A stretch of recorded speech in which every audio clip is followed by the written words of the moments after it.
When A stranger calls എന്ന ഈ സിനിമയെ ഇൻഫ്ലുവൻസ് ചെയ്ത ഒരു റിയൽ ലൈഫ് സംഭവമുണ്ട്. 1950 13 വയസ്സുകാരിയായ ജാനറ്റ് എഡ് ആൻഡ് ആൻ റൊമാക് ദമ്പതികളുടെ മകൻ ഗ്രിഗറിയെ ബേബി സിറ്റ് ചെയ്യാൻ തീരുമാനിച്ചു. തനിക്ക് പരിചയമുള്ള 2 കുടുംബങ്ങളിലെ കുട്ടികളെ നോക്കാൻ മാത്രമേ ജാനറ്റിന്റെ അമ്മ ജാനറ്റിനെ അനുവദിച്ചിരുന്നുള്ളൂ. അതിലൊന്ന് ഈ റൊമാക് ഫാമിലിയും മറ്റൊന്ന് മ്യൂളർ ഫാമിലിയും. ഈ 2 കുടുംബങ്ങളും ഒരുമിച്ചൊരു പാർട്ടിയിൽ പങ്കെടുക്കുന്നത് കൊണ്ടാണ് അന്നേ ദിവസം കുഞ്ഞിനെ നോക്കാനായി റൊമാക്സ് വിളിച്ചത്. ജാനറ്റ് വന്നു, റൊമാക്സ് പാർട്ടിക്കും പോയി. ഏകദേശം അർദ്ധരാത്രി 1:30 കഴിഞ്ഞ് റൊമാക്സ് വീട്ടിൽ തിരിച്ചെത്തി.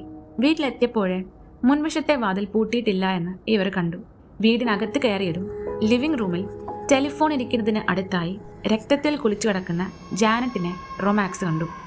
അന്വേഷണത്തിൽ ഷീ വാസ് സെക്ഷലി അസോൾട്ടഡ് എന്ന് മനസ്സിലായി. തലയിൽ കട്ടിയുള്ള വസ്തു കൊണ്ടടിച്ചതിൽ നിന്നും ആഴത്തിലൊരു മുറിവുണ്ടായിരുന്നു. നഖങ്ങൾ പൊട്ടിപ്പോയിരുന്നു. ശരീരത്തിന്റെ പല ഭാഗങ്ങളിലായി മുറിവുകളും ചതവുകളും ഉണ്ടായിരുന്നു.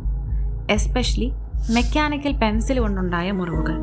ക്രൈം സീനിൽ നിന്ന് തന്നെ അറിയാമായിരുന്നു ദാറ്റ് ആ 13 വയസ്സുകാരി അവളെ കൊണ്ട് പറ്റുന്ന രീതിക്ക് ഡിഫെൻഡ് ചെയ്യാൻ നോക്കിയിരുന്നു. റൊമാക്സിന്റെ വീട്ടിലുണ്ടായിരുന്ന ഇസ്തിരിപ്പെട്ടിയുടെ എക്സ്റ്റൻഷൻ കോഡ് മുറിച്ചാണ് കൊലപാതകി ജാനറ്റിനെ സ്ട്രാങ്കിൾ ചെയ്ത് കൊന്നത്. അന്വേഷണ ഉദ്യോഗസ്ഥർ ആദ്യമേ ഉറപ്പിച്ച ഒരു ക്ലൂ വാസ് ഇതാരാണ് ചെയ്തതെങ്കിലും ജാനറ്റിന് അവരെ അറിയാമായിരിക്കണം.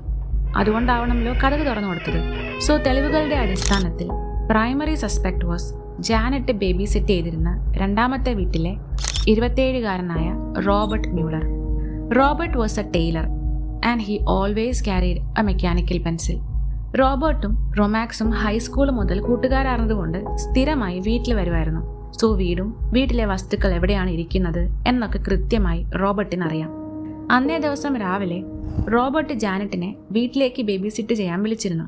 പക്ഷേ ഓൾറെഡി റൊമാക്സ് വിളിച്ച് ചോദിച്ചു. അതുകൊണ്ട് അവിടെ പോവാണ് എന്ന് പറഞ്ഞ് ആ ഓഫർ നിരസിച്ചു. സോ റോബർട്ടിനറിയാം ജാനറ്റ് റൊമാക്സിന്റെ വീട്ടിലുണ്ടാവുമെന്ന്. ബട്ട് യു മേ തിങ്ക് അയാൾ പക്ഷേ റൊമാക്സിന്റെ കൂടെ പാർട്ടിയിലല്ലായിരുന്നു എന്ന്. He was. എക്സെപ്റ്റ് രാത്രി 10 മണിയോടെ തൻ്റെ കുട്ടിക്ക് സുഖമില്ല, ഒന്ന് നോക്കിയിട്ട് വരാമെന്ന് പറഞ്ഞ് പാർട്ടിക്കിടയിൽ അയാൾ പോയി. 1 മണിക്കൂർ കഴിഞ്ഞാണ് തിരിച്ചെത്തിയത്. അന്വേഷണത്തിൽ കുഞ്ഞിനെ കാണാൻ അയാൾ വീട്ടിൽ പോയിട്ടില്ല എന്ന് തെളിഞ്ഞു.